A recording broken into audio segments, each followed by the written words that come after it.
What's good, everyone? What's good? Thank you for coming. Peace and blessings, man. Good, Louis. How you been, bro? You know, Still working. I was on your gram the other day. Watching you work. yeah, man. Doing the work, man.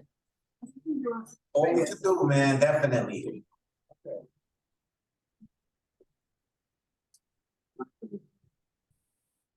What's good, Chris?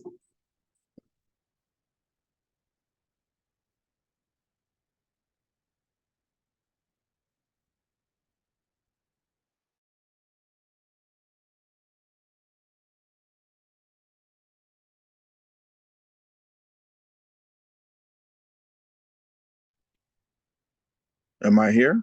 Hello?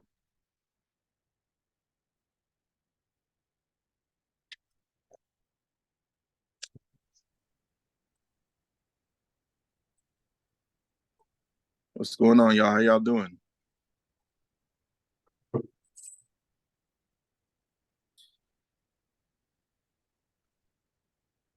Oh, I can't hear nobody. I don't know why. You hear me, Chris? I can hear you. I can hear you now. Yeah. Yeah, How you doing, I'm doing bro? pretty good. I just wasn't saying anything. That's why you couldn't hear me. Nah, I heard Okay. you. I was having trouble with the Zoom last time, so I want to make sure I'm good right Nah, now. you on deck. You good. Okay. Good to see you nice and clear and everything. How's your day going? Good. My day is going good. I can't complain. I just got back home. Okay, all right. I had a few things to do today, so I'm excited for this. I hope we Yeah, get more people. I hope we get it popping and we get to talk about some good things. Yeah, get into some some conversations. Yeah, for sure. All right, I'm here. Appreciate it. Yeah. Iba sabi ko po, tama po ng Hello? What's up, JR? What's up, man? Not much, not much. All right.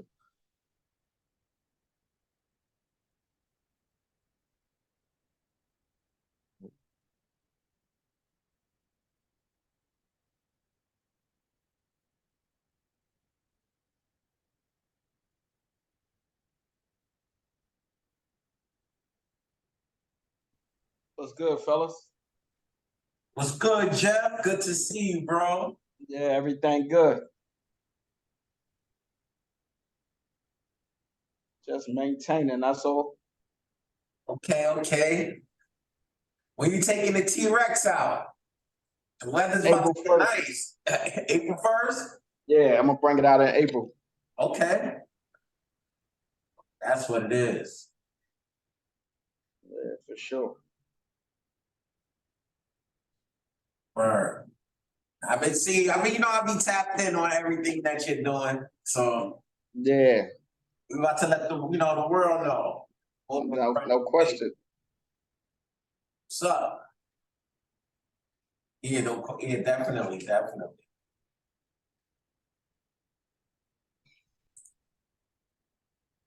Give everybody a few minutes. There's a lot of people that registered, so I just hope everybody can get on easily.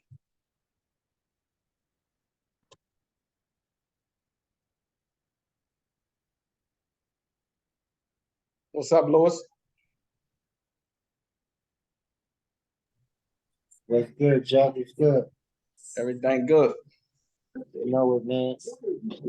We here another day. Everybody here, that's what matters. What you say? I said everybody here, so that's what matters. Yup. Yes, Open our eyes today. Yeah. That's a blessing. I gotta roll out at 6:30, G. I gotta go to the Essence. Yeah. You should be done definitely by then, You always make your moves, bro. Yeah, I'm trying. That's what it is. Trying to open up these doors. You know how that go. That's a fact. How the sneakers moving?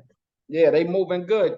I've been doing a lot of those podcasts. So with those podcasts, dropping that link, that's really how a lot of that stuff be selling, the book and the move and the sneakers. Okay, marketing right there. Yeah, so it's really the key. The key is just showing up everywhere and just dropping those links, Bird being all over, definitely. That way you get a fresh audience, you get, new customers, things like Yep. that. People like what you're doing, that's supporting you and motivating you, stuff like Yeah, that. that's a fact. You'd be surprised, people from all over the world, you just need that exposure a lot of times. Once you get Yeah, that, that's all it is sometimes. Sometimes the people around you ain't really your support system. They, most they more definitely, they more just entertainment, most definitely. They see you every day, so they see you moving. It becomes normal for them. But when people that don't know you, they tap into all the movement and different things you're doing, then they want to go a little harder. Yeah, now that's definitely a fact, bro. I like them jeans though you had on the other day. Those are some denim and tear joints. Yeah, they was fire. Good looking, bro. I actually designed my own pair of jeans. I'm sent them to China to get a couple of pairs produced right now, so I'm waiting for the samples to come back. But as soon as they come back, I'll pull up on you, show you them and all of that. But Yeah, they for got sure. some cool adaptations to them. So like on the in the inner seam, I put zippers, similar like how Bear God jeans is and things of that nature. And Oh, okay. yeah, just little adaptations to make the Yeah, jeans more. definitely. All right.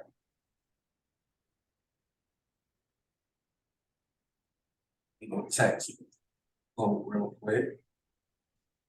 Give me 1 second. All right, take time.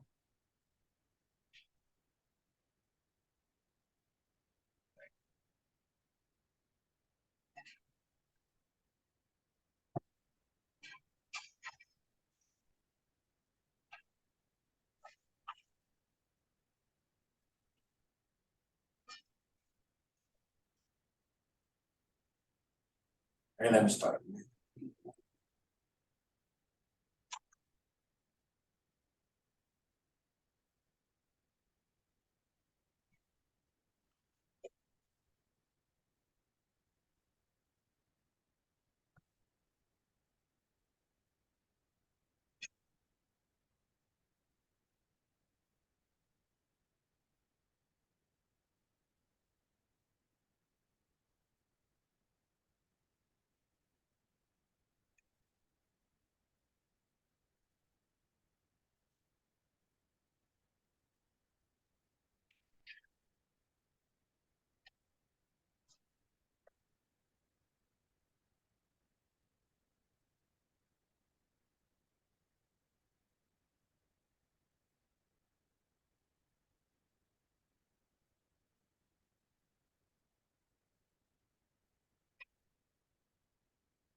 We'll be starting in like 3 more minutes once everybody returns.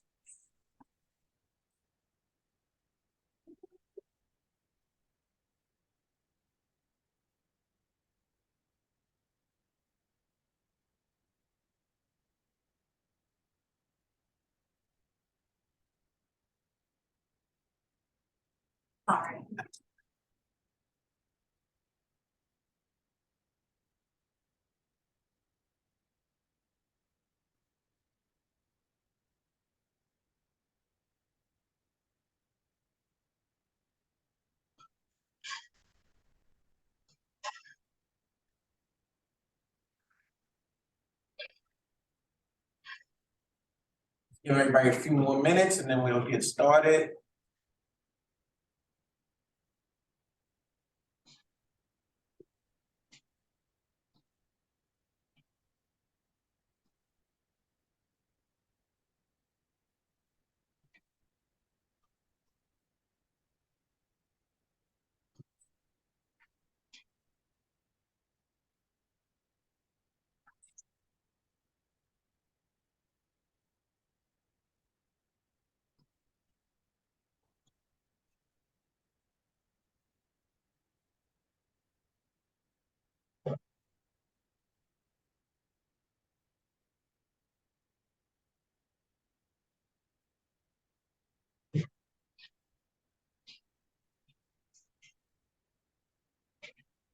All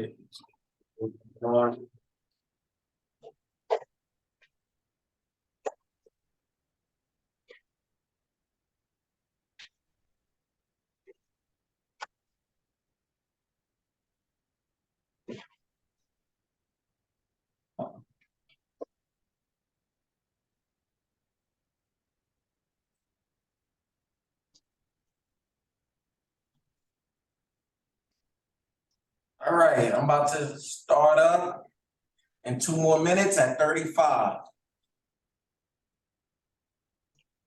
So Chris and Jeff, if y'all want, y'all can come off of mute. Still waiting for Kareem. Just sent him a message. But we'll get started. Hello, Garrison. How are you? What's up, Erica? How you been? I'm okay. Okay. It's good to hear from you. Oh, good to see you. I'm Yeah, there up, you right? I ain't seen you in a little minute. I know. How Word. are you? I'm good. Yeah, Good. ready. Got a pretty cool group. Gun violence affected many of us, so I'm excited. I got some great gentlemen here that's gonna tell, some story. They're gonna answer some questions and things of that nature. And yeah, we're gonna, community building, the key. Okay. All right. Okay. All Yes, right. yes. So I'm gonna get started. And when people log on, as they come on, they'll be able to hear what's going on. So my name is Garrison Red. I'll be hosting today's gun violence awareness seminar and webinar. To give you a little bit about myself and my connection to this community. At 17 years old, I was shot across the street from my home. Growing up in the inner city as a minority, there are many challenges that we face each and every day. With that said, I invited some incredible panelists today to pretty much tell their story and tell how they overcame their adversities and struggles. One of the gentlemen is Jeff Williams, the author of My Feet Are Off the Ground. Also Chris Williams, as well, actor, advocate, extraordinaire. And Kareem Goat, who is the founder of Wheelchairs Against Guns. So with that said, to start us off, I'm gonna call on Chris and ask Chris, can you briefly just tell us about your story, like what happened and what led you with a spinal cord injury, if you don't mind. All right, no problem. So first, thank you, Garrison, for asking me to be on this panel. I really appreciate it. As Garrison said, my name is Chris. When I was 15 years old, I was shot 9 times defending my sister from gang members in Flatbush, Brooklyn. That has since ended my football career, martial arts career, and my ability to walk. So that's my story in a nutshell. As Garrison said earlier, we all are from rough areas in the inner city. We go through things each and every day that challenge our lives, and now each and every one of us has been affected by gun violence. So that's my story in a nutshell. All right, thanks for sharing, Chris. Jeff, would you mind sharing your story? Garrison, thank you for having me on the panel today as well. My name is Jeff Williams. I'm the author of My Feet Are Off the Ground. When I was 13 years old, I was accidentally shot by one of my friends playing with a gun, and it left me paralyzed. And that's basically the gist of how I ended up in a wheelchair. And I'll give you all a little more after everybody introduces themselves. All right, so my next question is for you, Chris. Can you tell me about your experience, or did you have an experience with PTSD and post-traumatic stress disorder? Did you ever have a bout with that? Yeah, all right. for sure. When I was at Mount Sinai Hospital for therapy, that's where I received my therapy and learned how to use a chair. I wasn't really privy to PTSD and how it would affect my life after being shot. But when I left the hospital and I came home, and I was out in the street and around what they would call, I guess, normal environments, hearing loud noises, people yelling or talking too loud, or people being secretive would make me uh, alarmed and make me feel like people were conspiring against me, or there was some sort of like noise, like some combat happening, and I had to get to safety. So yeah, hearing loud noises, seeing people talk and not being able to hear them, um, not being comfortable with people standing behind me, Make not sure. being able. Sorry, say it again. Oh, I asked him to, Oh, I heard somebody yeah, talking. I yeah, thought it was yeah. you. Now, it Yeah, wasn't, but so hearing loud noises, having people stand behind me, not being able to make out what people are saying around me made me feel like people were out to get me. So I guess that's part of the PTSD thing. I definitely experienced it. Yeah. and how did you cope with it? Like, how did you get over it? Did you ever get over it? Or are you still struggling with it? Or is it a struggle? It is a struggle, but what I realize is you do have to talk to someone about it.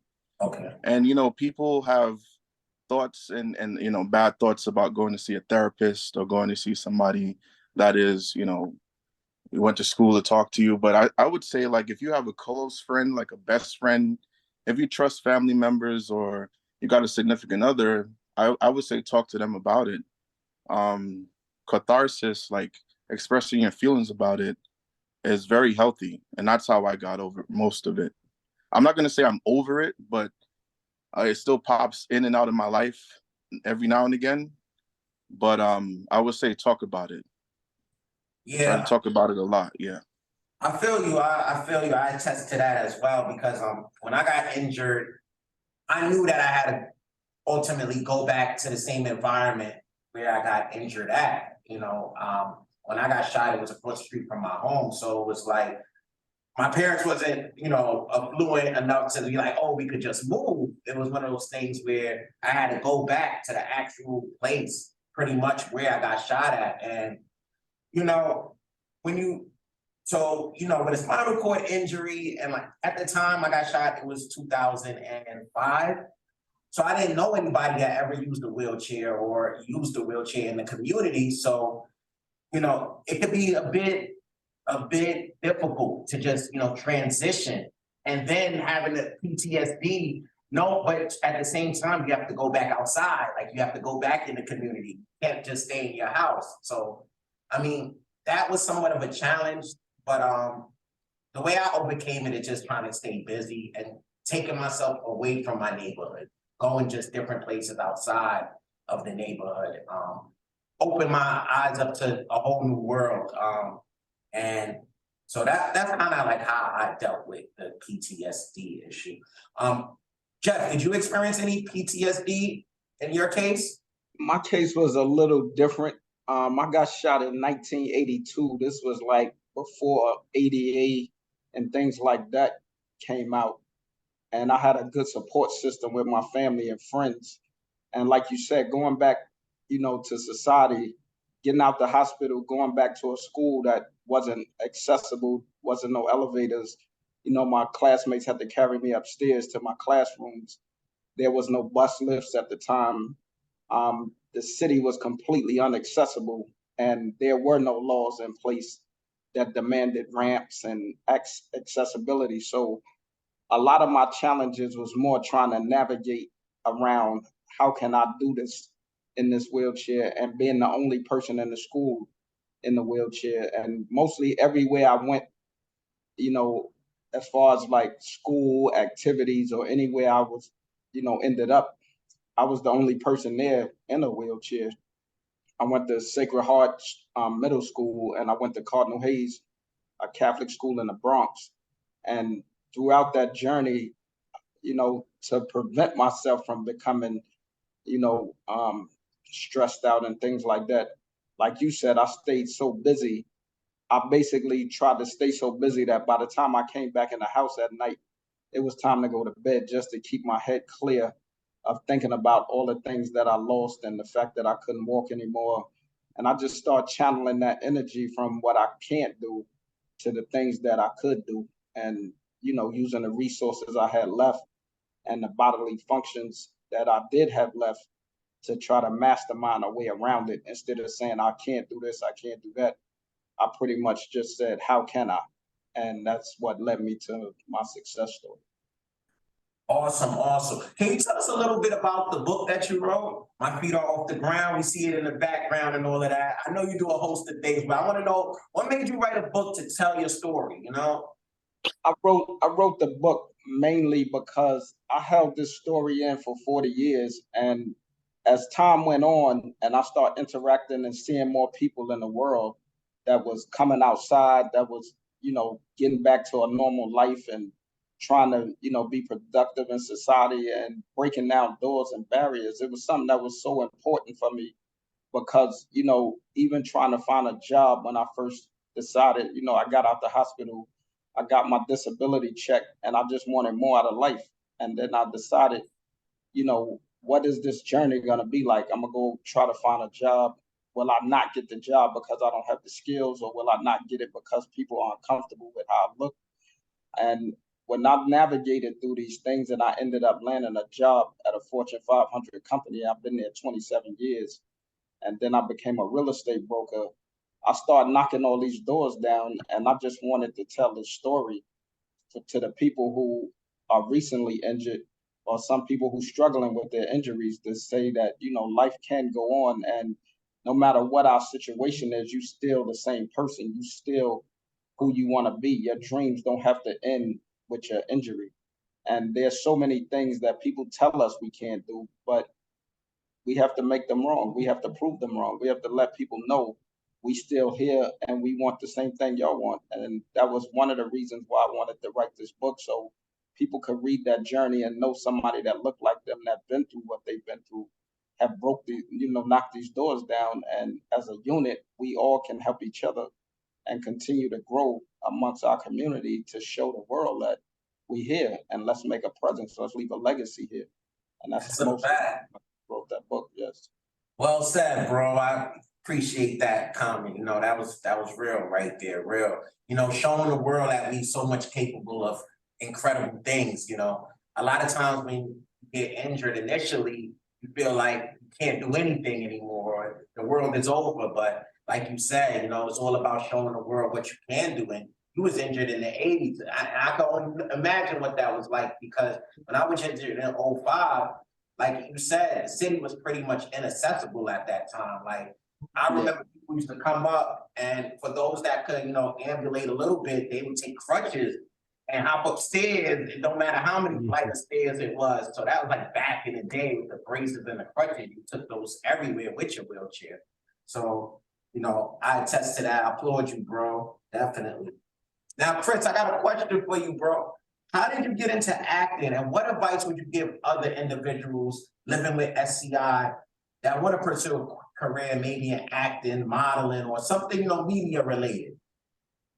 So I got into acting literally as a counseling tool for myself. I joined the acting troupe called Faces out of Maimonides Medical Center, and Susan Montez and Kathy Vasquez was the director and assistant director, and I used it to tell my story, to give myself a voice. I literally wrote monologues about what happened to me. I wrote short stories, memoirs about it, and we traveled around the city and performed these monologues and memoirs and other people's stories in conjunction with mine, to give us a voice as young people who were going through whatever we were going through. In my case, a newly disabled person.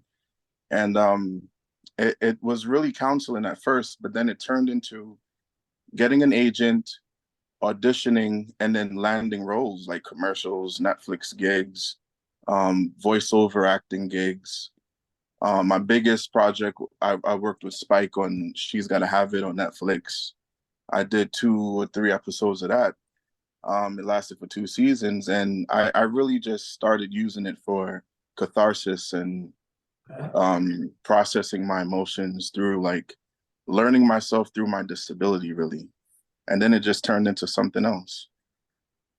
Awesome, bro. Awesome. That's cool. That's what's up. And we gotta applaud you for that, definitely, bro, because you keep pushing, man. So this question, y'all can answer it in any order, but what was the biggest obstacle or hurdle you had to overcome while living with a spinal cord injury? And I'll go first. So it went in different stages. So my biggest obstacle or hurdle, it was not losing the ability to ambulate, to walk. I think the biggest toll was having a neurogenic bladder and bowel. Like that took a psychological toll on me more than anything.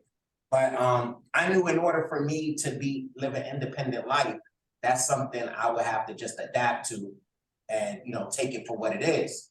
So for you gentlemen, what was y'all biggest obstacle or hurdle that y'all had to overcome?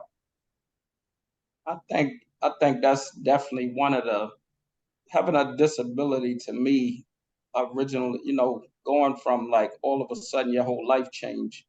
And, to me, it's two parts. It's like a mental side and a physical side. And like what you just tapped into, finding a way to control your body again and your bodily functions, so you are active in society and you can, go to school and get your life back. Is probably one of the most important steps to freedom again. And, once you can control those things, it gives you freedom to get back into the world and, not feel embarrassed if, you have an accident or something like that. And I think the other thing for me was being able to do things for myself as far as, I started driving, I got my driver's license, I was able to get a car. And, that car gave me freedom to go and come when I was ready. And I think a lot of times when you can pretty much do the things that you can do for yourself, don't depend on somebody to do it for you. No matter what your situation is, no matter what your condition is, whatever's left that you can do on your own, do it as much as you can. So you're never dependent on nobody for something that you can do. And what about you, Chris? Facts. All right. For me, honestly, I'm gonna keep it honest. Like for me, I would say it would be like the skin breakdown issues. Those are hard. Those are very difficult. I feel like we don't shine enough light on that situation, and we need to talk about that a lot more because it really impacts our community as people with disabilities, with skin breakdown issues, and you can die from them, and they can make you really sick. So I would say skin breakdown issues, and I would also say like trying to be yourself in society. Like everybody around you isn't disabled. And when I first started, I wasn't around other people with disabilities. I was always the only one. Coming from a background of playing football and doing martial arts, like I was hanging out with the guys and they were like, oh, we're going to a party. And then when we get to the party, after transferring into somebody's car, them lifting me somewhere, I couldn't get in the party because it wasn't accessible. So that was hard, not being able to talk to the girls the same and be around the same. So, I had to get used to that, but then I had to find a way around it. I had to find a way around it and get used to what life would be as a person in a chair. And it's And tough, it's not bad at all. Once you find those, you just got to find your way around it. Yeah. Well said. I think I want to tap into what Chris said, Garrison, about the skin breakdown. When I first got in the chair, I had a skin breakdown on the side of my leg, and it got so bad, like he said, it became life-threatening. And, after it healed, I was fortunate that for the next 30-some years, I never had that, a skin breakdown again. And I think part of the problem is when you don't have the use of your legs, you start to feel like you don't have to take care of them. And that's one of the things that I learned, that you have to still treat your body like there's nothing wrong, whether you go to therapy, which is super important because therapy and exercise and standing frames and things like that, some people think, if I'm not going to walk, it's a waste of time. But the thing that you have to understand is not walking won't be your issue. You could have kidney failure, you could have skin breakdowns that can kill you. osteoporosis. Yeah, so it's super important to stand in those standing frames so the blood can circulate through your body. Exercise whatever way you can, just so you don't, gain weight and create other health issues. So don't think because you can't walk or you have this disability that life ends there. Your body still needs to be taken care of. So I think it's super important. And as far as like going out and things like that, I mean, don't count yourself out because you can't do something. Like my friends call me and say, Jeff, we're going roller skating tonight. I'm going roller skating. I put the skates on. I'm not going to skate with them. They throw me on the skate floor sometimes. Sometimes I just go to hang out. But you can't rule yourself out because you can't skate.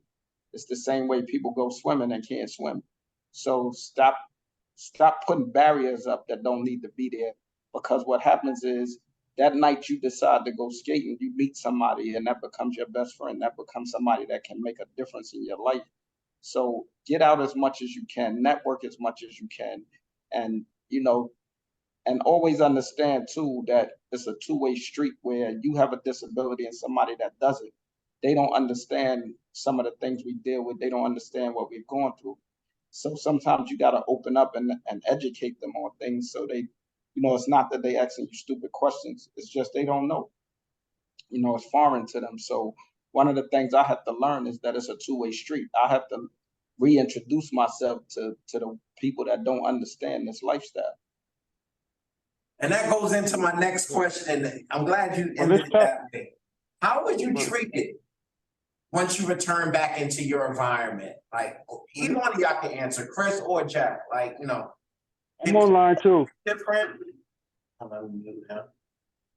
Did people look at you guys different, or When I came back to school, it was weird because I got shot. I was in the 7th grade, and a lot of my classmates, that probably was the first trauma situation of a gunshot situation that they ever, encountered. So a lot of them was like really, in awe with the fact of I got shot. They came to the hospital to see me while I was in the hospital.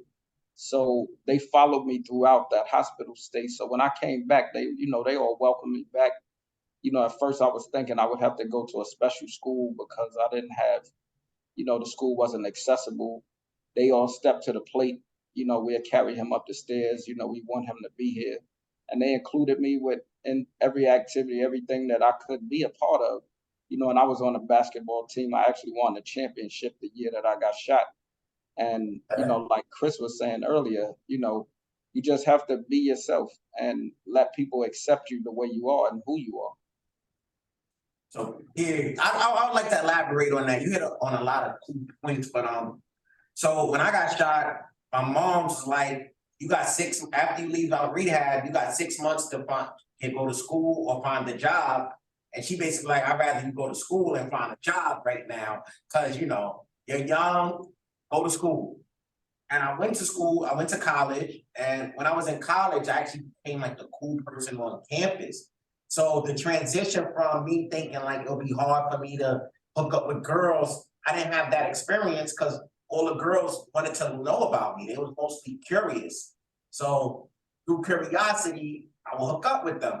But so that transition wasn't as difficult as I thought it was, because a lot of times, like I think Jeff just mentioned, like we put up barriers for ourselves, like barriers that say we can't do this and we can't do that just because we don't know what our capabilities are until we're in a position where we have to see what we're capable of. And a lot of times, depending on your injury level, majority of us, are very capable, are very independent. If certain things was arranged so it could be a little more accessible for us to make things easier, there would be no barriers in this world. So, I like to thank you for, mentioning some of those things that you just mentioned, Jeff. Yeah. Chris, what about you? Did Can I you say something? differently when you got back into your community, or did they look at you as the same, Chris? So I got shot back in 07. Okay. And when I got shot, it was like no one treated me differently. Everybody wanted me to be involved with everything. I got carried up and downstairs the same way. The cheerleading squad treated me the same way. I was the same Chris Williams everywhere. I would say though, I think it was Jeff made a point that you put up barriers for yourself, or was it you, Garrison? You put up barriers for yourself, and that's what I was doing. I didn't know that people would actually, and include me the same way, or look at me the same way. I didn't realize that until a couple years into my injury. I didn't realize that at the time. So now that I go out, I'm always around. I'm always out somewhere. I'm always driving somewhere. I'm always around a set, or something like that. Or like when I was at college too, like on the campus, people would just ask me questions like, how does that work? How does your chair work? Does it have a battery? Do you charge it? Does it work on gas? Like, questions like that. And I realized that it was more of my thinking and not their thinking that was separating me from them and experiences. So yeah, no one treated me differently, no. Yeah, okay, yeah, so I see that it's consistent. Us three pretty much had similar experiences, after our injury. So before I open this up for a Q&A or just a floor discussion, I do want to ask one last question, because a lot of people, and during my course of living with a spinal cord injury, which has been 17 years now, a lot of times when I tell people what happened, what occurred to me, they often think, as a perception, because I'm Black and I come from a rough neighborhood, that I had something to do with my predicament. So my question to y'all is, did any of y'all ever have a time where you felt that you were the reason for being shot? I I had, was. To be shot? I definitely, when I first got shot in the 80s, and that stigma was a lot stronger back Oh, then wow. during the crack era. So the minute I mentioned a gun and 13, people automatically like, oh, you was in a gang, or, it was so negative till I started saying to people, I was in an accident, and I leave it there like a car accident. I let them think whatever they wanted to at that point. And only until, like, I've worked at jobs for 30 years and never mentioned. It's some people on my job that still don't know what happened. Only like now I'm more comfortable with it because people got to know me personally to understand that that's not the life that I live. And, they're a little more understanding to it. But originally, I definitely downplayed it and never really mentioned the fact that I got shot until I was really comfortable with somebody. Or, and another thing with me, you know, and it could be because I wrote the book and I'm more comfortable telling my story, and everybody's not there yet, but I feel like telling a story and opening yourself up, it makes you a little vulnerable, but it helps so many other people.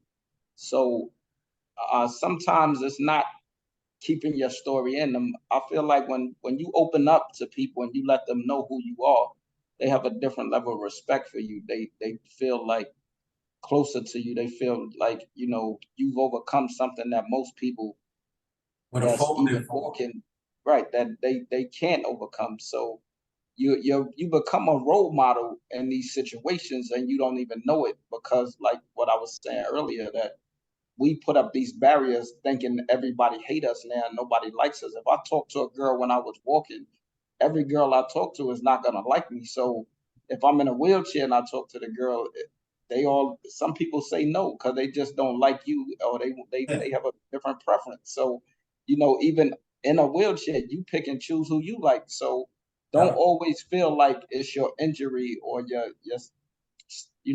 condition that's turning people off. Sometimes you have a bad attitude, or people can't identify with who you are. Thanks, Jeff. What about you, Chris? Being that you were shot, did you have to deal with that as well? I mean, I dealt with it. Every Yeah, time for sure. I got shot, People I got always shot think I was every a time. gang member.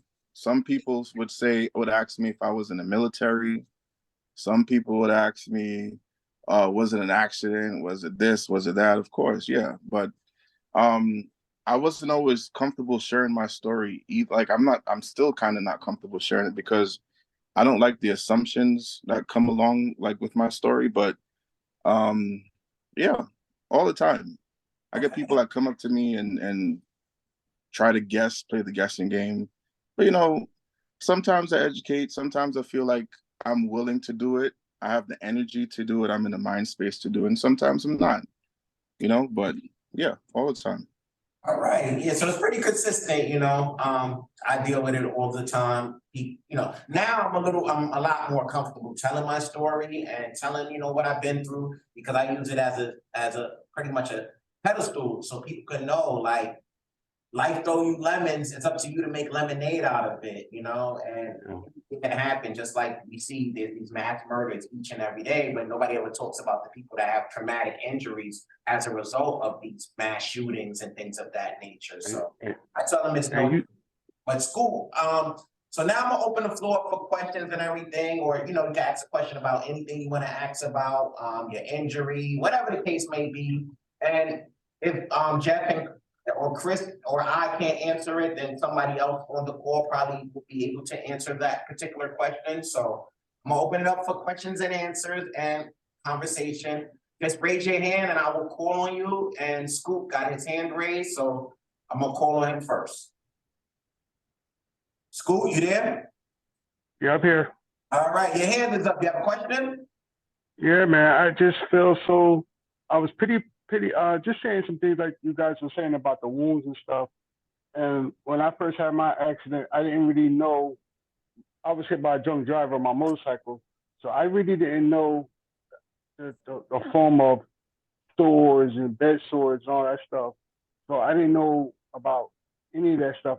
And I wound up getting a bed sore, real bad bed sore. And I was trying to myself, like, what I'm going to do, what's going to go on, what's going to happen. I kept praying about it, kept fasting about it. My church family kept praying. I said, what I'm going to do, what I'm going to do. And then sometimes the praying got really, really bad, really infection. Then my marriage started trying to get funny on me because it got the infection. But I had to just recently amputated my leg a couple of weeks ago. But I mean, like I said, I'm still fighting through it because it's hard, but I got to still go on. As long as I'm not dead. I'm not. I'm still up there. I mean, it's hard, but I just thank everybody for this moment because, like I said, I need to just talk about it and share about it and just let everybody know, like, it's hard, but you know what I mean. I just gotta keep pushing. It's been 5 years now, so Scoop, I'm I wanna fighting. Scoop, I wanna thank you for raising your hand, and I want you to know that we a community and we here for you. So you can reach out to me, get my information from Garrison, and follow me on the Instagram. I pull up whatever we need to do to give you that support until you transition to where you comfortable at. Because all of us have made it, but it's definitely a challenge, because it's a challenge that takes place. There is no guide for this. There is no solution to how you deal with it. Everybody's story is different. Some people more comfortable than others.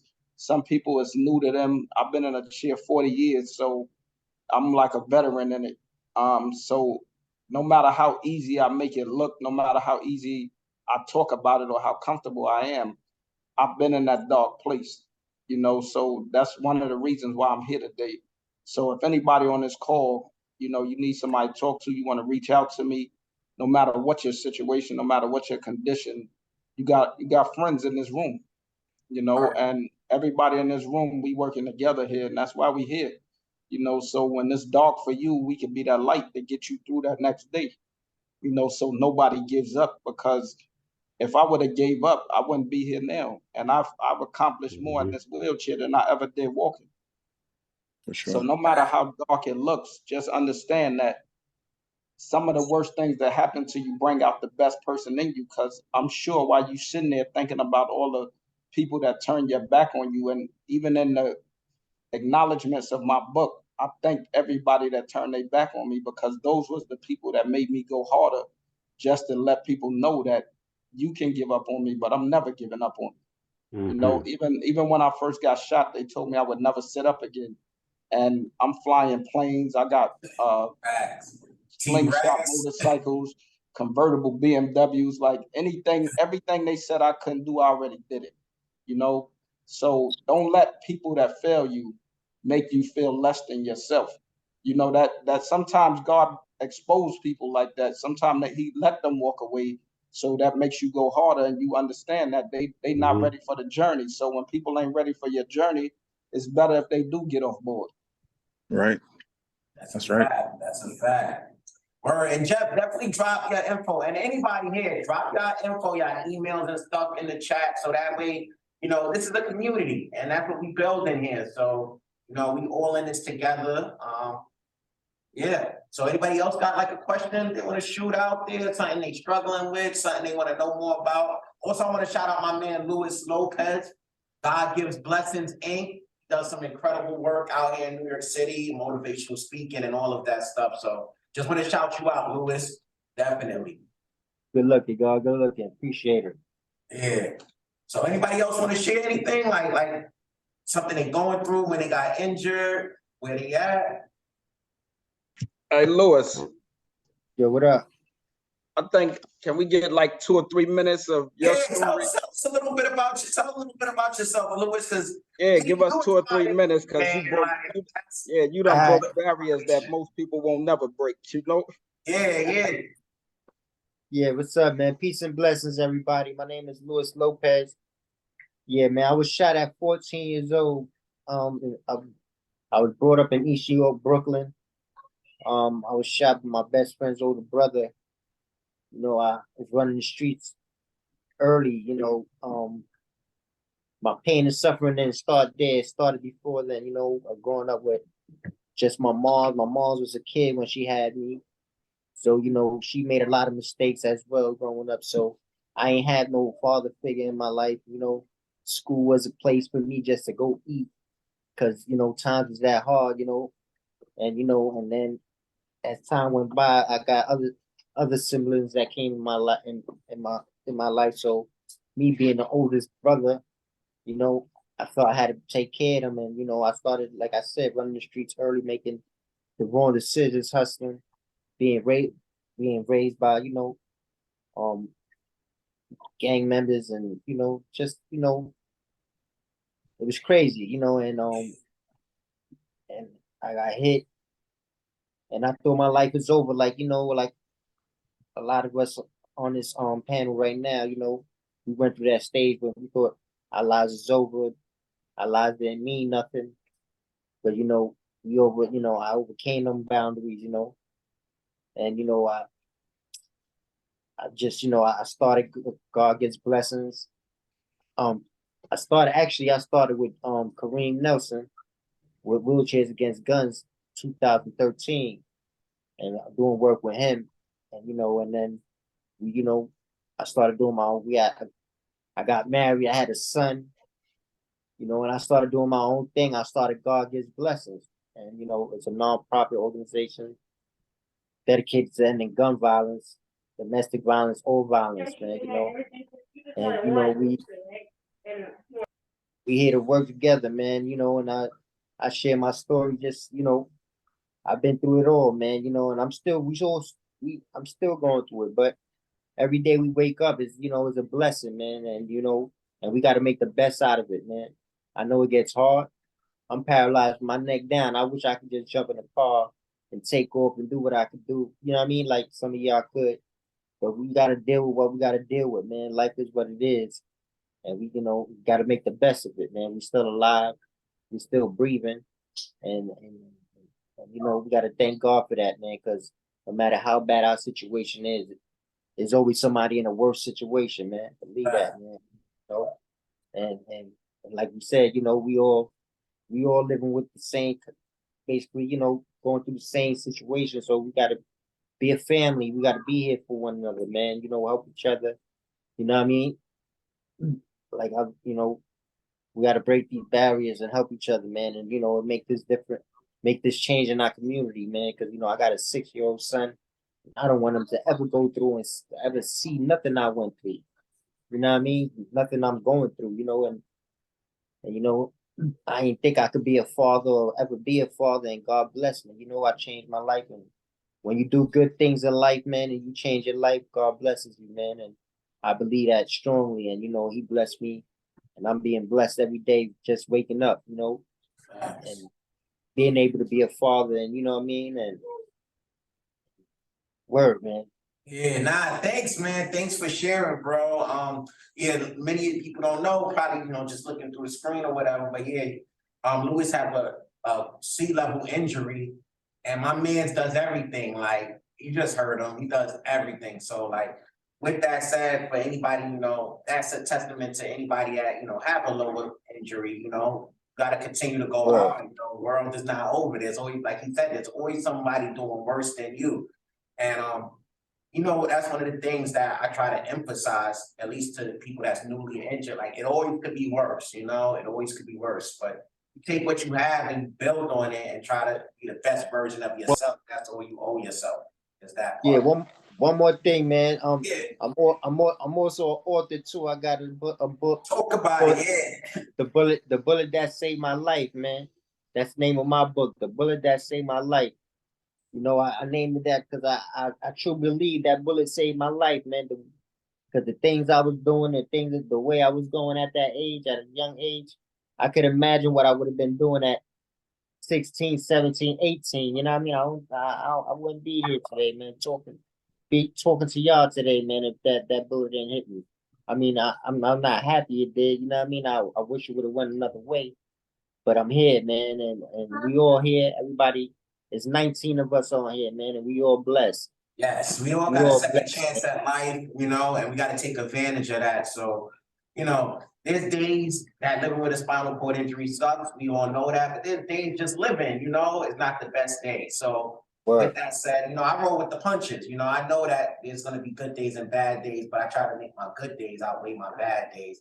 And I don't try not to think about things that I can't control, because I think that's a lot of times one of the issues that we go through. Like, we can't control certain things, so being that we can't control it, why worry about it, So that was really good. I'm drop the link to Lewis' book in the chat as well. Yeah. I made a video to it too. It's on YouTube. The Bullet That Saved My Life. Check it out, man. I'm gonna go to it right now. Video, man. Drop it in the chat for everyone. But yeah, does anyone have any other questions? Anything they want to say? Yes, I would like to say something. Go ahead. I would like to I see a lot of you guys with these books out and stuff. I would like for someone of you guys to show me how I can start and do me a book for my community, for my bike clubs and all that stuff. I would like to try to write a book. So I would love to some of you guys to help me out and start me on the right path of trying to write a book. Okay, definitely. I see that you dropped your email, so everybody's good on this chat. I know someone over here, if definitely, not, definitely, we definitely do that, man. That's how me and Jeff met. Man. Cause I let Jeff, holla, Jeff. You on mute, Jeff. You on mute. Lewis actually helped me do my book. That's how me and him met. He was hands-on. Any obstacles he ran across, he made sure I didn't run into the same issues. And I mean, me and him sat on the phone to 3, 4 o'clock in the morning with questions that I had because it was all new to me. And after I learned certain things, I took it back to him just to show him a better way to market his book and things like that. So me and him have actually done book signings together, motivational speaking events that we got paid for. So I mean, the sky's the limit, and all I can really leave y'all with is don't let nothing get in your way, and don't put nothing in your way.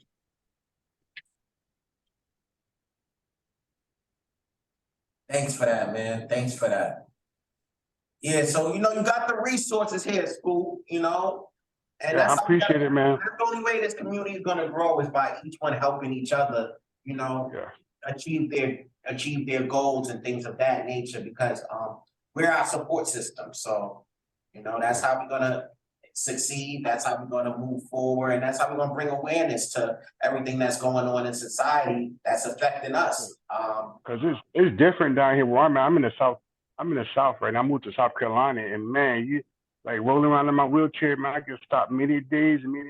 Like, hey, do you did you ever write a book or something about your problems, or did you ever do anything? So that's why I said I really want to try to write a book. I really want to look into you guys really helping me with that situation because I really want to do a book. I really do. Yeah, I already emailed you, Scoop. Okay. Okay. Yeah, I'm definitely going to hit you up. All right. And Jeff, you know, man, you really helped me out, man. When I first got paralyzed, I think my wife went on your Facebook page and looked you up, and ever since she looked you up, you are a big inspiration to me, man. When you go to the gym and work out, you lift your weights, you do all that stuff, and I look at you sometimes, Gary, so I'm like, man, I'm about to go hit the gym. And that's what I've been doing, just going to the gym and just going places just to get my mind right. Because like I said, losing one leg, man, and now I'm trying to just keep this other one straight and humble. But it's tough, but I just got to do it. You know what I mean? Because I'm married, I got my kids, man, and it's I just I'm still the man. You know, that's it. No doubt. Definitely, bro. And yeah, that's why I started out posting those videos and stuff like that. Cause I knew there was a lot of people out there that just needed that little push, you know, to know that they can do it, you know. That was very important to me, just letting people know all the things they can do. Cause like Jeff and I and Chris, you know, we was injured so long ago that we had nobody to go off of a lot of times. We didn't, me living in Brooklyn, I don't see anybody in Harlem type of thing in the Right, chair, exactly. that nature back in the day. So, you know, now that the world is a little more open with social media and everything, it's great that we got opportunities like this where we can connect. You don't have to be in New York and things of that nature. And here comes Kareem at the end. He always late. Yeah, but I'm gonna let Kareem, so I let Kareem close us out then. Let him, he'll tell everybody a little bit about himself, and then yeah, we'll be out because we got 10 minutes left. Yo, go, what's the word? You on mute, bro, you on mute. Yo, I want to apologize, man. My friend, my childhood friend lost his son in that melee in that fish market uptown. Oh, So wow. I'm out here with him. Yeah, I'm out here with him at the visual action scene. You know, they murdered him, man. They murdered my man's son, man, for senseless violence, man. Something that we attest in our communities, you know, and they trying not to charge him with murder. Oh, so wow. I'm out here. I apologize. Nah, it's all good. It's all good. Thank you for, you know, coming on, and yeah, we'll definitely do something. If you want, I don't know, like what setting, if you want to just briefly tell about your organization and definitely. Just so that, because we're about to close out, but so people can get familiar with you. Can y'all hear me good? Yeah, we hear you loud and clear, bro. Yeah, the organization is on Wheelchairs Against Guns. Our mission is to simply protect children from the dangers of bullying, gangs, and gun violence. And actually, this is our 10 year. This is our 10 years. We've been in it 10 years this year, and our goal is just to meet kids where they're at, and you know, and where they're most impressionable, and that's in the school system. So what I did was partner with the DOE, and I'm a contractor in it where now I can go into schools and teach my curriculum. My curriculum is centered around conflict resolution strategies, critical thinking techniques, and how to build and maintain a positive self-esteem. As being a wayward child, myself growing up, you know, committing these crimes and doing the things, I asked myself, what was I lacking as a child? And those are the three things I came up with. So those are the skills that we instill in our kids, because in our communities where we come from, disenfranchised communities, Black and brown communities, those three things don't exist. That's why the violence is so high. That's why it's so easy for one to pick up a gun and harm their brother, because there's no life skills. You know, they don't realize that life is more than just, you know, me pulling a gun, because if you pull a gun, your life ends. Both spectrums end, and they don't realize that because they don't have the life skills to do it. So I partner with the schools to present them with these life skills. We're currently in 9 schools right now. 9 schools right now and growing. So that's the mission of the organization. That's what we do, and that's what we're going to continue to do. So that's just briefly what we do. Thanks for that, bro. Yeah, so yeah, Kareem, we pretty much closing it out now. Today, just to let you know, we discussed today, you know, just, you know, growing up, the communities that we were from and things of that nature. it was very impactful, but especially individuals that's, going through different challenges right now with their injury. We pretty much discussed how we overcame it. I know you was injured like quite some years ago as well, so I know you could attest to how it was way more inaccessible 20 years ago than how society is now. But it's still challenges and everything, and being a wheelchair user, it's always difficult. Make it happen. We all made it happen, and that goes to show everyone that it's possible. And that's all we wanted to showcase today, that it was possible, it's possible to overcome, and it's possible to sustain and live a great life, even if you have a spinal cord injury. So I'd like to thank everybody for coming. I'd like to thank you for coming, Chris, Jeff, Kareem, Louis. Thank you for sharing. And just thank everyone. And we're gonna continue webinars like this, because at the end of the day, we're a community and we gotta keep the community tight. So, and there's individuals out here that has issues that, they might need some assistance with, and we here, we brothers and sisters. So we all here, we all been through it together at some point, and we all looking forward to overcoming and just living a quality life. So thank everyone once again. And I just want to say thank you to y'all. Even being on the panel, I've learned so much just listening to other people who have been in the same situation as me for longer than me. I have so much to look forward to. So I appreciate it, for real. Thank you. And Garrison, do you have everybody in this chat's email? yes, I do. So everybody, I have email. Can you do an email blast so everybody can connect? Oh, yeah. So what I'll do is an email blast. Everybody could see each other's emails and things of that nature. That way, at least they'll get your email, Chris's email, and Kareem and whoever else is, they are looking forward to. Because Chris, I would definitely want to talk to you about doing a documentary or something on my book. Oh yeah, for sure. Let's connect. Yeah, And then I'm working on the book myself. I haven't even finished my book, so maybe you could give me some pointers. We help each other for sure. We help each other for sure. Yeah. And whatever we don't know, Louis do know, so we get him involved too. And if anybody want to do some activism, you can holler at Kareem. He got Wheelchair Gets Guns. So, I know Kareem sometimes recruit people, come around, talk to different, he did 20 schools or 10 to 20 schools or whatever the case may be. So, there's an opportunity there to give back as well. So I'm going to share everybody on the call emails with each other so that way we could continue to connect. And y'all all could connect on Instagram as well, so we could follow each other, tapping into what each other doing and how we moving. And any way we could lift somebody to get them started, let's tap in and do it together. Facts. So if everybody's cool with it, I'm gonna share your email with the group, this group right here. And let's connect. And I want to see, let's collaborate and keep working together at, bringing awareness to things of this nature. So thank everyone, and I'll send them an email. If I don't have the IG name, you can always send me your IG name, but I think I got everybody's IG or Facebook name on this call right now.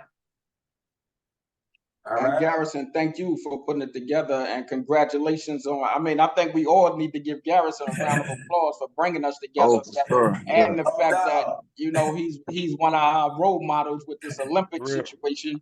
And we super proud of you, Garrison. Good looking. Got a competition coming up in August, a championship to qualify for the Paralympics. So I'm looking forward to that, being top 8 in the world. So that's what I'm, focusing on now, training wise, and just uplifting the community. The further I go athletically, I could bring awareness that way as well. I always wanted to be somewhat like Muhammad Ali, not so much like Michael Jordan. I want to stand for a social cause, which is individuals living with spinal cord injuries. I think it's the biggest cause in this world, and it needs more awareness and more traction. So let's work together and bring that to fruition, bring more traction, and just let people know that life goes on. Definitely. Word up. Blessings, man. Y'all. All right, blessings, everyone. Be safe. Blessings, All right. man. Need anything, holler at me. I'm gonna send out an email between tonight and tomorrow with everybody's contact information, accordingly to IG and emails. Copy. All right, brother. Thank you so much, man. All right, have a good night, everyone. Thank you for coming. All right.